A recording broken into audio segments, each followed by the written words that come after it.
Smart news के नाजरीन अस्सलाम वालेकुम। आपको ताज़ा तरीन खबर से आगाह करते चलें। अनवारुल हक काकड़ की ईरानी सदर से मुलाकात, ताल्लुकात मजबूती का अज़म। निगरान वज़ीर आज़म अनवारुल हक काकड़ ने न्यूयॉर्क में अक़वाम मुत्तहिदा की जनरल असम्बली इजलास के मौके पर इस्लामी जमहूरिया ईरान के सदर इब्राहीम रईस से दो तरफ़ा मुलाकात की। अनवारुल हक काकड़ ने पाकिस्तान और ईरान के दरमियान करीबी बरादराना ताल्लुकात, ख़ास तौर पर इक़्तिसादी शोबे में ताउन को बढ़ाने पर तवज्जो मरकज़ करते हुए इन ताल्लुकात को मज़ीद मजबूत किया।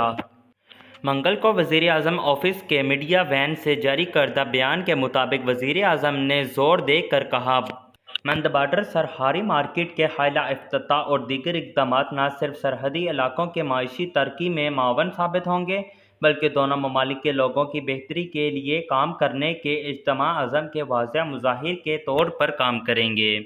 जाते जाते आपसे गुजारिश है, मेरे चैनल को सब्सक्राइब करें, दिए गए बेल आइकन को दबाएं और कमेंट में अपनी राय का इज़हार ज़रूर दें।